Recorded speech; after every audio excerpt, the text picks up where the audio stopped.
Clinical feature এগুলো মেডিসিনের জন্য ক্লিনিক্যাল ফিচার ইম্পর্টেন্ট, খুব বেশি বলবো না।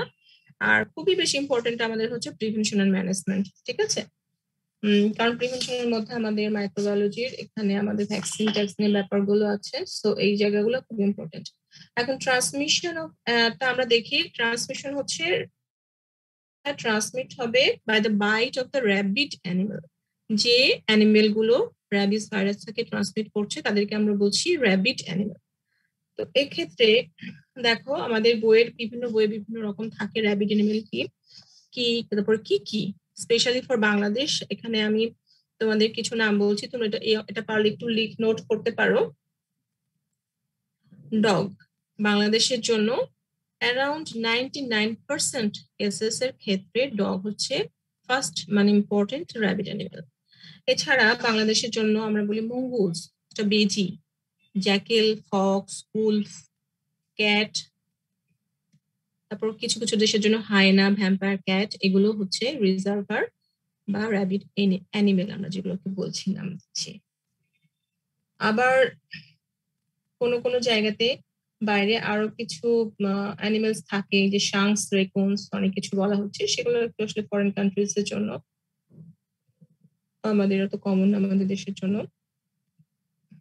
আচ্ছা, এই র্যাবিড অ্যানিমেল গুলোর, আচ্ছা আমরা এখন র্যাবিড অ্যানিমেলের নামগুলো পড়লাম।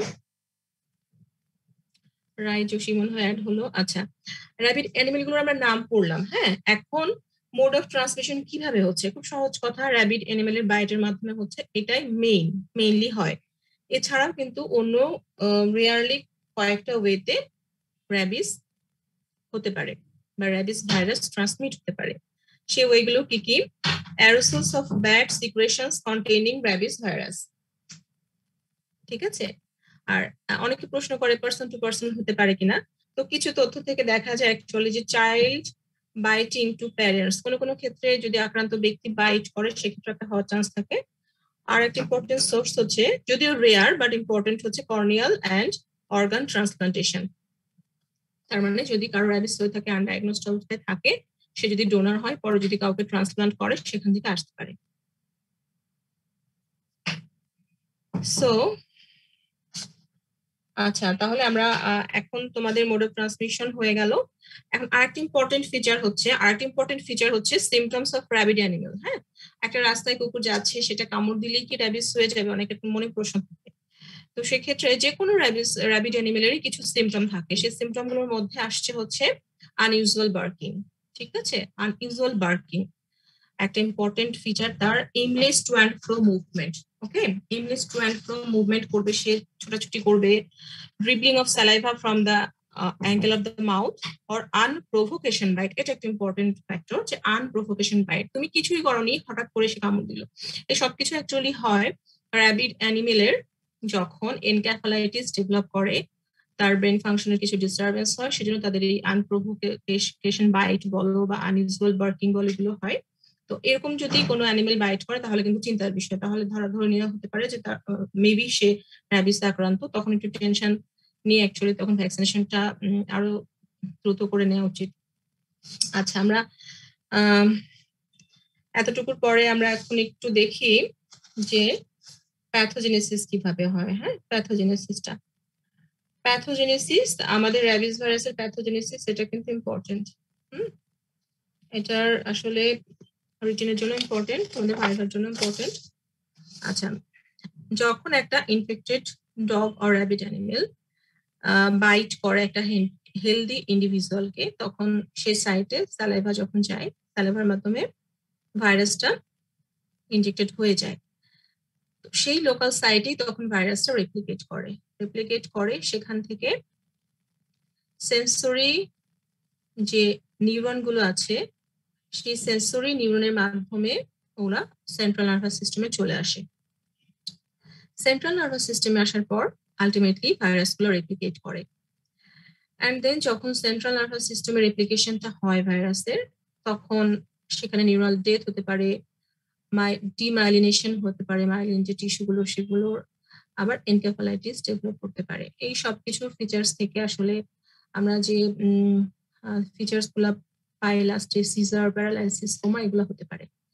আর ডেথ তো লাস্ট ডেথ হতে পারে।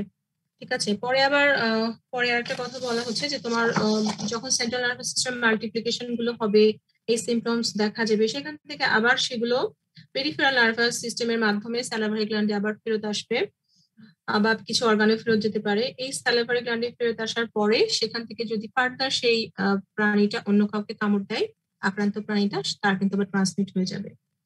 আর এখানে একটা নোটিসেবল বিষয় হচ্ছে যে এটা নিউরোজেনিক ভাইরাস, একেবারেই এখানে কিন্তু কোনো ভাইরেমিক স্টেজ নাই। একটা নার্ভ সিস্টেমে গেল, আবার পেরিফেরাল নার্ভটি আসলো, ব্লাডে কিন্তু যায় না। এটা তো ইম্পর্টেন্ট একটা ফিচার। অনেক অনেক ভাইরাস আছে যেটা ব্লাডে যায়, ভাইরেমিয়া হয়, বাট এখানে হয় না। ওকে, এখন আমরা একটু ক্লিনিক্যাল ফাইন্ডিংস গুলো দেখবো।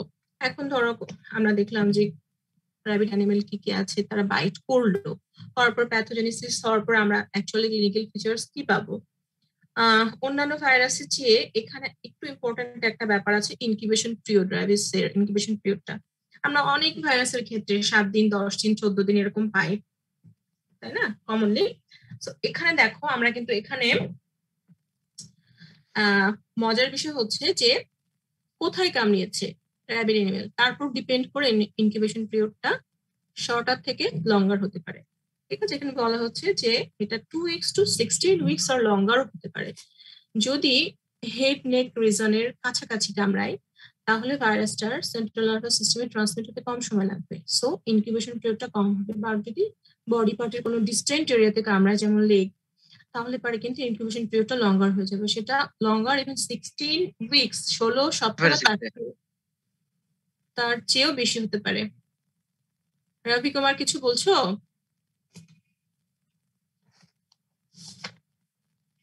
আচ্ছা, তাহলে আমি কন্টিনিউ করি। ইনকিউবেশন পিরিয়ডটা আমরা জানলাম, তাই না? এখন তাহলে ক্লিনিক্যাল ফিচার্স অ্যাকচুয়ালি দুটো ফর্মে হতে পারে। র্যাবিস ভাইরাস আক্রমণের পরে এটা দুটো ফর্মে হতে পারে, একটা হচ্ছে ফিউরিয়াস ফর্মে হতে পারে, আর একটা হচ্ছে ডাম ফর্মে। ফিউরিয়াস হচ্ছে আমরা সাধারণত দেখি যে এনকেফালাইটিস হয়ে যাচ্ছে পেশেন্টস গুলোর, সেগুলো ফিউরিয়াস ফর্ম। আর ডাম যে ফর্মটা সেটা হচ্ছে প্যারালাইটিক ফর্ম। এটা অনেকে অবশ্য তোমরা একটু নোটিস করবে, ডাম ফর্মটা কিন্তু অনেকে র্যাবিসে অনেকে ভাবো না, কিন্তু একটা ডাম ফর্মও আছে। ঠিক আছে, যে ডাম ফর্মে কি হয়, প্যারালাইসিস হয়ে যায়। ফিউরিয়াস বা এনকেফালাইটিসটা অ্যারাউন্ড 80% পেশেন্টদের হয়, ওটাই কমন। আর ডাম ফর্মটা তাহলে 20% হচ্ছে। আচ্ছা, আর হচ্ছে ফিউরিয়াস যে ফর্মটা, সেখানে আমরা কিছু ফিচার্স দেখি, agitation, delirium, seizures and hydrophobia. Hydrophobia তো হয় তোমরা জানো না, র্যাবিস হলে হাইড্রোফোবিয়া হচ্ছে। হাইড্রোফোবিয়াটা কি? এটা হচ্ছে aversion to swallowing water because of painful spasm of the pharyngeal muscles. ঠিক আছে, ফ্যারেঞ্জিয়াল মাসেলস গুলো অনেক স্ট্রংলি স্পাজম করে যখনই সে ওয়াটার সোয়ালো করতে যায়, এই জন্য সে ভয়ে পানি খেতে চায় না। ওকে, তাহলে এই যে ক্লিনিক্যাল ফিচার্স এতটুকু জানলেই হবে। এখন আমরা ল্যাব ডায়াগনোসিস কিভাবে করব। ল্যাব ডায়াগনোসিস করা যায় আইদার বাই পিসিআর অ্যাসে, অথবা fluorescent antibody to rabies virus, অথবা histologic staining of the Negri bodies in the cytoplasm of hippocampal neurons. ঠিক আছে, এখন স্পেসিমেন কি কি নিতে হবে সেটা একটু জেনে রাখি আমরা। যেহেতু এটা স্যালাইভা দিয়ে ছড়ায়, স্যালাইভা নেওয়া যায়, স্পাইনাল ফ্লুইড, নার্ভাস সিস্টেমে যায় স্পাইনাল ফ্লুইড বা ব্রেন টিস্যু, এগুলো স্পেসিমেন হতে পারে। আমরা এখানে একটা ইম্পর্টেন্ট জিনিস যেটা, যে আমরা টিস্যুগুলো থেকে, ব্রেন টিস্যুগুলো থেকে নেগ্রি বডিজ পেতে পারি। নেগ্রি বডিজ কিছু চেঞ্জ পাওয়া যায়, তা নেগ্রি বডিজ বলা হয়। নেগরি বডি তোমাদের শর্ট নোটও আসতে পারে, এটা ডিটেলস তোমরা দেখতে পারো। আচ্ছা, ট্রিটমেন্ট অ্যাকচুয়ালি বেশিরভাগ ভাইরাস ডিজিজ গুলোরই কিন্তু স্পেসিফিক কোনো ট্রিটমেন্ট নাই। আমরা অ্যান্টিভাইরাল দেওয়া হয় অনেক ভাইরাল ডিজিজে, কিন্তু অনেক বেশিরভাগই নাই আসলে। আমরা সিমটোমেটিক বা সাপোর্টিভ ট্রিটমেন্টই দিয়ে থাকি। এখন প্রিভেনশনের ক্ষেত্রে এই জায়গাটা আমাদের অনেক গুরুত্বপূর্ণ। ট্রিটমেন্ট অ্যান্ড প্রিভেনশন বা ম্যানেজমেন্ট অ্যান্ড প্রিভেনশন। ট্রিটমেন্ট তো নাই বললাম, সেভাবে সাপোর্টিভ ট্রিটমেন্ট। আচ্ছা, আমি প্রিভেনশনটা আগে বলে দিই, তারপরে তোমাদের ম্যানেজমেন্টে যাচ্ছি। প্রিভেনশনে আমাদের যে যে র্যাবিসের জন্য যে যে ভ্যাকসিন গুলো অ্যাভেলেবল, সেগুলো হচ্ছে হিউম্যান ডিপ্লয়েড সেল ভ্যাকসিন, চিক এমব্রয়ো ভ্যাকসিন, ডাক এমব্রয়ো ভ্যাকসিন, এগুলো নার্ভ টিস্যু ভ্যাকসিন অনেকগুলো আছে। তার মধ্যে সেফ হচ্ছে অনেক কারণের জন্য সেফ হচ্ছে হিউম্যান ডিপ্লয়েড সেল ভ্যাকসিন। ঠিক আছে, এটা অনেকটাই সাইড ইফেক্টটাও কম, প্লাস হচ্ছে এফেক্টিভিটিটাও বেশি। আচ্ছা, আর একটা জিনিস আছে, এটা তো আমরা বললাম হচ্ছে তোমার ভ্যাকসিনটার নাম। এছাড়া আমরা কিন্তু ইমিউনোগ্লোবুলিন ইউজ করি, যেটার নাম হচ্ছে র্যাবিস ইমিউনোগ্লোবুলিন আরআইজি। ওকে, আর এই তোমরা অবশ্যই র্যাবিস ইমিউনোগ্লোবুলিন এটার নাম মনে রাখবা, আর হিউম্যান ডিপ্লয়েড সেল ভ্যাকসিন এইচটিসিভি এটার নামটা মনে রাখতে হবে। তো প্রিভেনশনটা আমরা দুভাবে করতে পারি, একটা হচ্ছে প্রি এক্সপোজার গ্রুপকে, আর একটা হচ্ছে পোস্ট এক্সপোজার গ্রুপ। তার মানে কিছু কিছু মানুষজনকে আমরা এক্সপোজার মানে র্যাবিড অ্যানিমেল বাইট করার আগেও আমরা ভ্যাকসিন দিতে পারি, আর কাউকে কাউকে র্যাবিড অ্যানিমেল বাইট করলো তারপরে ভ্যাকসিন দিতে পারি। তো প্রি এক্সপোজার আমরা কাদেরকে দিব? যারা একটু হাই রিস্ক গ্রুপের পারসনস, যেমন ধরো যারা জু কিপার্স, চিড়িয়াখানায় যারা থাকে তাদের তো থাকতে হয় অ্যানিমেলস নিয়ে, অথবা ভেটেরিনারিয়ান্স যারা আছেন তাদের, অথবা এমন কাউকে যারা হয়তো খুব হাই রিস্ক কোনো হাইপার এন্ডেমিক জোন যেখানে অনেক র্যাবিস ভাইরাস র্যাবিস ডিজিজ হচ্ছে, যাদের মধ্যে বেড়াতে যাচ্ছে, তাদেরকে আমরা দিতে পারি। তো সেক্ষেত্রে প্রি এক্সপোজার ইমিউনাইজেশনের ক্ষেত্রে ডোজটা হচ্ছে, আমরা র্যাবিস যে ভ্যাকসিনটা দেখলাম হিউম্যান ডিপ্লয়েড সেল ভ্যাকসিন, সেটা আমরা 3টা ডোজে দিয়ে থাকি, 0, 7 and 28 or 21 days, 21 or 28 ডেজে আমরা 3টা দিনে দিয়ে থাকি। এবং এক্ষেত্রে সেরকম ভাবে আর আরআইজি দেওয়া দরকার হয় না, শুধুমাত্র ভ্যাকসিনেশন করলেই হয়। আচ্ছা, আর পোস্ট এক্সপোজার যে ইমিউনাইজেশনটা, সেক্ষেত্রে আমরা কিন্তু এই যে ভ্যাকসিনটার নাম বললাম হিউম্যান ডিপ্লয়েড সেল ভ্যাকসিন, সেটার ডোজ কিন্তু 5টা। ঠিক আছে, 5টা কোন কোন দিনে? যেদিন সে এক্সপোজড হয়েছে সেই দিনে একটা, 0, 3, 7, 14 and 28 ডেজে। ঠিক আছে, আর সাথে সাথে ফার্স্ট দিনে তাকে আমাদের র্যাবিস ইমিউনোগ্লোবুলিন দিতে হবে। তো এখানে একটা জিনিস তোমাদের সবসময় ধরা হয়, এই পোর্শনটা ধরলে পারে ধরবে যে তুমি র্যাবিস ইমিউনোগ্লোবুলিন আর ভ্যাকসিনটা মানে কোথায় কোথায় দিবা, একই হাতে দিবা? তো বলবো যে জি না, একই হাতে দেওয়া যাবে না, কারণ একই হাতে যদি দেওয়া হয় তাহলে নিউট্রালাইজ করে দিবে, তাই না? ইমিউনোগ্লোবুলিন তো বুঝতেই পারছো কি। আর আমরা যখন ভ্যাকসিন দিচ্ছি তার মধ্যে অ্যান্টিজেন থাকে, অ্যান্টিজেন অ্যান্টিবডি ওরা তো তাহলে নিউট্রালাইজ করে ফেলবে, সেজন্য আনাদার আর্মে দিতে হবে।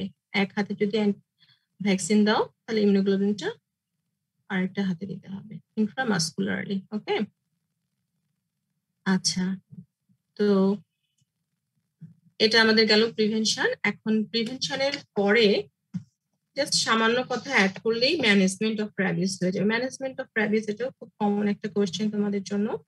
তো ম্যানেজমেন্টে দেখো, প্রথমে হচ্ছে যখন একটা মানুষ বাইট নিয়ে আসবে, ডগ বাইট বলো বা র্যাবিড অ্যানিমেল বাইট নিয়ে আসবে, সেক্ষেত্রে প্রথমেই কি করতে হবে, তার যে আক্রান্ত জায়গাটা সেটা huge amount of water and soap দিয়ে ভালো করে ওয়াশ করতে হবে। ঠিক আছে, যেহেতু এনভেলপ ভাইরাস আমরা প্রথমেই বললাম, কিছুটা হইলেও যতটুকু পারা যায়, তাহলে ওখানে ভাইরাস, অনেকটা ভাইরাসই এনভেলপটা ডিস্ট্রয় হয়ে গেলে ভাইরাসটাও কিন্তু ডিস্ট্রয় হয়ে যাবে। ওকে, আর সুচারিং করা যাবে না। অনেক সময় সুচারিং এর মাধ্যমে সুপারফিশিয়াল ভাইরাসকে আমরা ডিপসিটেড করে ফেলি, সেজন্য সুচারিং করব না। এরপরে কি করব, তাকে অ্যাক্টিভ প্যাসিভ ভ্যাকসিনেশন করবো। যে আমি যে দুটা কথা বললাম না, একটা ইমিউনোগ্লোবুলিন আর একটা ভ্যাকসিন দেওয়া, এটাকে আমরা বলি অ্যাক্টিভ প্যাসিভ ইমিউনাইজেশন। কোনো কোনো ভাইরাসের ক্ষেত্রে আমাদের দুটাই দিতে হয়, তার মধ্যে র্যাবিস ভাইরাসটা একটা ইম্পর্টেন্ট ভাইরাস, যেক্ষেত্রে আমরা অ্যাক্টিভ প্যাসিভ ইমিউনাইজেশন করি। তোমরা তো নিশ্চয়ই পড়েছো ইমিউনোলজিতে ব্যাপারটা। আচ্ছা, এতটুকু তোমাদের জন্য আমার মনে হয় যে র্যাবিস থেকে জানলে না।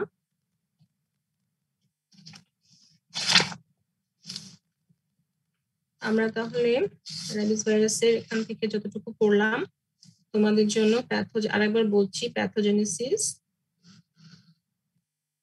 প্রিভেনশন, ম্যানেজমেন্ট, এই জায়গাগুলো, এই 3টা জায়গা খুবই গুরুত্বপূর্ণ, both for written and both for viva. ঠিক আছে,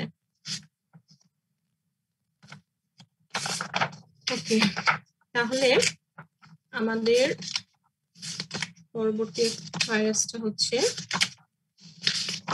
পোলিও। হ্যাঁ, পোলিওর কিছু কিছু জায়গা গুরুত্বপূর্ণ, সেটা একটু মেমোরাইজ করাই দিই তোমাদেরকে।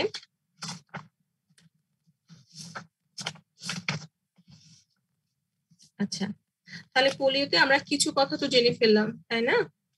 অলরেডি জেনে ফেলেছি এটা আরএনএ ভাইরাস, নন এনভেলপড ভাইরাস, প্রিকর্না ভাইরাস ফ্যামিলিতে আছে এটা। তো এটা আমরা এটাও জানি যে ট্রান্সমিশন হয় কি দিয়ে? ফিকো ওরাল রুট দিয়ে, তাই না? ফিকো ওরাল রুট দিয়ে ট্রান্সমিশন হয়। আর এটার ইনকিউবেশন পিরিয়ড হচ্ছে পোলিওর 10 to 14 days। ওকে, তো পোলিও ভাইরাসের ক্ষেত্রেও প্যাথোজেনেসিসটা ইম্পর্টেন্ট। তোমাদের এই দুটো ভাইরাসেরই প্যাথোজেনেসিসটা বেশ গুরুত্বপূর্ণ। এটার সরি, রেপ্লিকেটিভ সাইকেলটা অতটা গুরুত্বপূর্ণ না, তোমরা চাইলে একটু দেখে নিতে পারো। আর ট্রান্সমিশন ফিকোরাল রুটে হচ্ছে প্যাথোজেনেসিসটা আমি এখন তোমাদেরকে একটু বলে দিই। প্যাথোজেনেসিস হচ্ছে virus enters into the human body through oral route. Okay, oral route দিয়ে এন্টার করবে with contaminated foods and drinks. Then the virus replicate within the intestinal mucosa. Oropharynx আর intestinal mucosa এর মধ্যে এটা replication হয়। The virus then enters into the blood and spread through. The virus then enters into the blood and spread through blood. আচ্ছা, এরপর এটা কিন্তু ব্লাডের মাধ্যমে স্প্রেড হচ্ছে। কোথায় যায়? ব্লাডের মাধ্যমে এটা সেন্ট্রাল নার্ভাস সিস্টেমে চলে যাচ্ছে। সেন্ট্রাল নার্ভাস সিস্টেমে যাওয়ার পরে এটা অ্যান্টেরিয়র হর্ন সেলকে ইনফেক্ট করে এবং সেখানকার মোটর নিউরনটাকে ইনফেক্ট করে। মোটর নিউরনটা ইনভলভ যদি হয় সেক্ষেত্রে কি হবে? প্যারালাইসিস হয়ে যাচ্ছে, রেসপেক্টেড মাসেলের প্যারালাইসিস হয় এবং পোলিওতে প্যাসিভ টাইপ অফ প্যারালাইসিস হচ্ছে।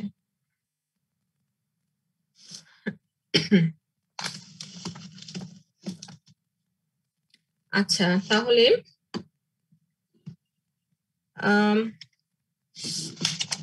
আমরা প্যাথোজেনেসিসের পরে আসলে পোলিওতে অনেক বেশি গুরুত্বপূর্ণ তোমাদের জন্য প্যাথোজেনেসিস ছাড়া এক্ষেত্রে তোমরা ক্লিনিক্যাল ফিচারগুলো একটু জেনে রাখতে পারো। এখানে ক্লিনিক্যাল ফিচার্স এর মধ্যে 4টা স্টেজ আসছে। একটা হচ্ছে ইনঅ্যাপারেন্ট স্টেজ বা অ্যাসিম্পটোমেটিক ইনফেকশন, সেখানে সাধারণত পেশেন্ট ইনফেক্টেড হয় বাট কোনো সিমটম থাকে না। সেকেন্ড হচ্ছে abortive poliomyelitis, third non paralytic poliomyelitis, and the last one is paralytic poliomyelitis, which is very dangerous. এখানে বলা হচ্ছে যে অ্যাসিম্পটোমেটিক ইনফেকশনটাই সাধারণত বেশি কমন।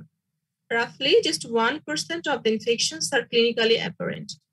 তাহলে দেখো এটা ডেঞ্জারাস, বাট ডেঞ্জারাস হলেও এটাতে খারাপ ধরনের ইনফেকশনটা কিন্তু অ্যাপারেন্টলি 1% পিপলদের মধ্যে হচ্ছে। আচ্ছা, এটাতে কি কি হয়? ক্লিনিক্যাল ফিচার্স, অ্যাবর্টিভটা বেশি কমন, সেজন্য অ্যাবর্টিভের কিছু ফিচার্স হচ্ছে মাইল্ড ফিব্রাইল ইলনেস থাকতে পারে, হেডেক, সোর থ্রট, নাউসিয়া, ভমিটিং থাকতে পারে। বেশিরভাগ পেশেন্ট এমনি এমনি ভালো হয়ে যায়। আর নন প্যারালাইটিক পোলিওমাইলাইটিস যেটা, সেখানে অ্যাসেপ্টিক মেনিনজাইটিস হতে পারে, সাথে ফিভার, হেডেক এন্ড স্টিফনেস থাকতে পারে। স্টিফনেস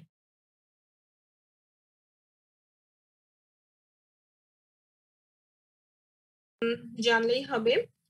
আর হচ্ছে ফ্লাসিড টাইপ প্যারালাইসিস যদি হয় সেক্ষেত্রে সেটা ডেঞ্জারাস হয়ে যায়, সেক্ষেত্রে ওটা অনেক কমপ্লিকেটেড হয়ে যায়।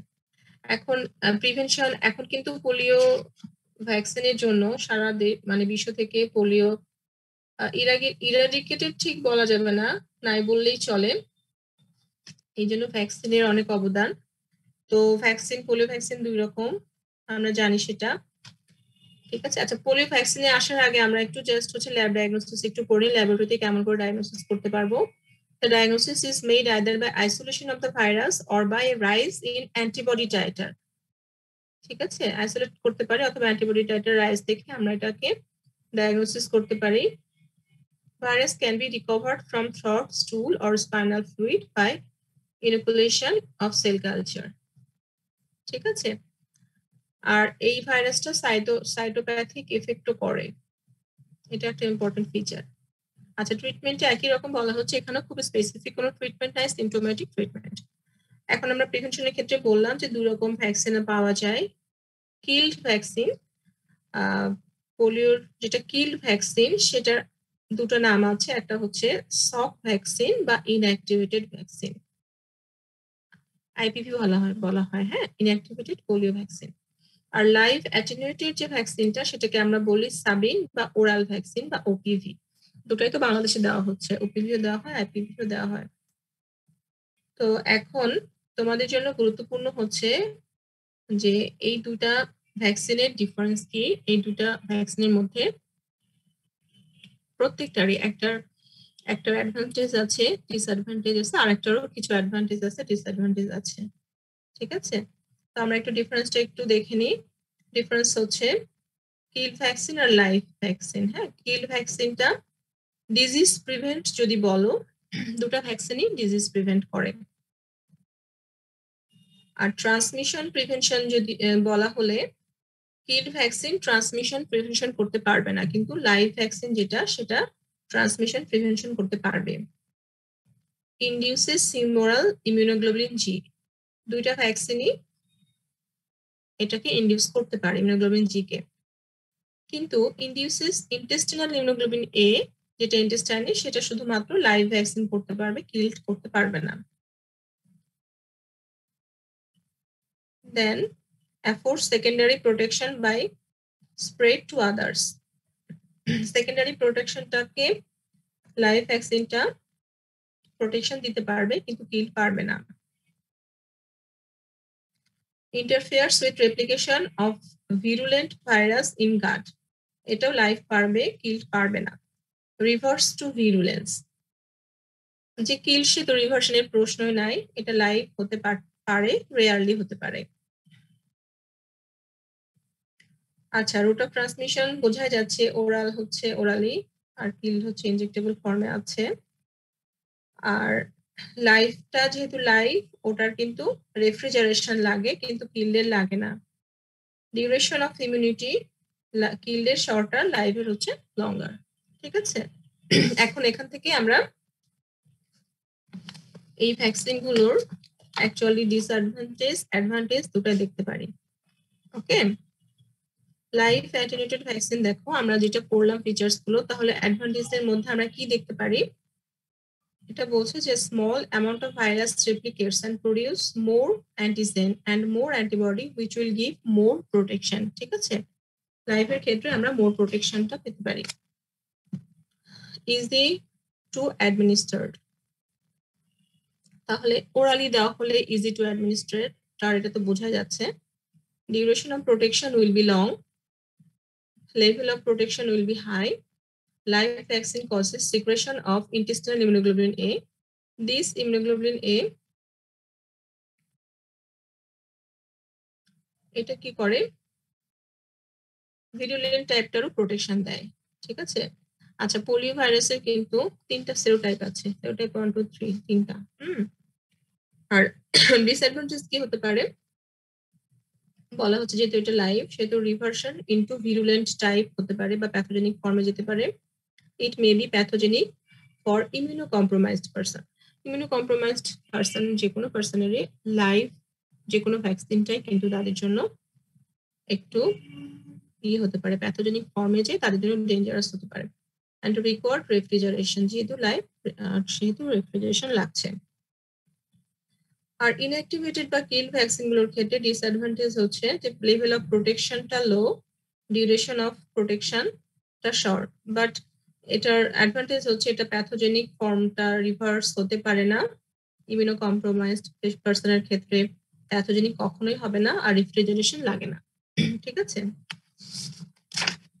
এই তো তোমরা হার্ড ইমিউনিটি এখান থেকে ধরতে পারি, যেহেতু তোমাদের ভাইরোলজি প্রথম দিকে হার্ড ইমিউনিটি পড়েছো, সেজন্য আমি এখান থেকে বলছি না, ওটা তোমার ভাইরোলজি প্রথম দিকে পড়ে ফেলেছো। আর এখানে আর খুব বেশি কিছু নাই, তোমাদের এইটা যদিও তোমার বেশি কিছু নাই পোলিওতে, কিন্তু যতটুকুই বললাম প্যাথোজেনেসিস এন্ড ভ্যাকসিনেশন, এটুকু কিন্তু গুরুত্বপূর্ণ, ঠিক আছে?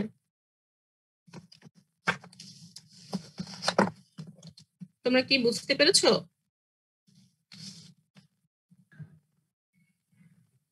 জি ম্যাডাম। আচ্ছা, কারো কোনো বুঝতে সমস্যা হলে বলো, আমি একটু তাহলে তোমাদের দু একটা প্রশ্ন থাকলে নিই, আর যদি প্রশ্ন না থাকে তাহলে আগামী ক্লাসে তোমাদের ডেঙ্গু পড়াবো, ডেঙ্গু ভাইরাসটা, সাথে হেপাটাইটিসের দু একটা পড়িয়ে দিব। হেপাটাইটিসের তো বেশ কয়েকটা আছে, সবগুলো কভার করতে পারবো না, যে কটা পারি। নেক্সট শনিবার প্রবলেম হবে তোমাদের? শনিবার ম্যাডাম আসলে ওই যে যোগেন স্যার ক্লাস নিতে যাচ্ছিল, তো বলছিল যদি সপ্তাহে ক্লাস 2টা নিতে পারতেন তাহলে সুবিধা হতো একটু। স্যার ক্লাস নেবেন অবশ্যই। স্যার কবে যাচ্ছেন? মানে আপনার শেষ হলে আর কি স্যার নেবে আর কি, যদি এটা বলছেন। আচ্ছা, তাহলে তোমাদের ভাইরোলজি যেটুকু সেটুকু অন্তত বলে দিই নাকি? হ্যাঁ হ্যাঁ হ্যাঁ, মানে ওইটা বলছে যে ভাইরাল শেষ করার পরে তারপরে আর কি ইউনিট নেবে।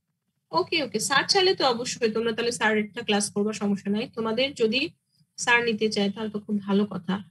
তাহলে তোমাদের এ সপ্তাহে কি তোমরা আরেকদিন ক্লাস করতে পারবা? বৃহস্পতিবার পারবা? পারবো ম্যাডাম, সমস্যা নেই। বুধবারে মনে হয় ছুটি আছে না, একটা সরকারি ছুটি বুধবারে, হ্যাঁ মেবি হ্যাঁ ম্যাডাম, 20 তারিখ। বুধবার একটা ছুটি আছে।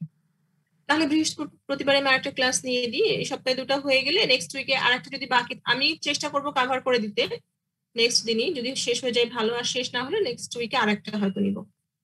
আচ্ছা ম্যাডাম, ঠিক আছে। ওকে, তাহলে বুধবারে তোমার বৃহস্পতিবারে 7টায় আরেকটা ক্লাস নিয়ে নি, ঠিক আছে? আচ্ছা ম্যাডাম। আচ্ছা, তোমরা নিশ্চয়ই কোনো প্রশ্ন করছো না? তাহলে ভালো থাকো সবাই, দেখি তোমরা সাইলেন্ট করে রেখেছো ডিস্টার্ব না হওয়ার জন্য। ঠিক আছে, ভালো লাগলো তোমাদের সবার সাথে দেখা। সবার সাথে হলো না কথা, অন্তত হলো, নামটাম জানা হলো। ওকে, নেক্সট তাহলে বৃহস্পতিবারে তোমাদের আরেকটা লেকচার ইনশাআল্লাহ 7টার দিকে। ওকে, আসসালামু আলাইকুম ম্যাম। আসসালামু আলাইকুম। ভালো থাকো। Thank you ma'am. আচ্ছা, ইউর ওয়েলকাম। ওয়ালাইকুম আসসালাম।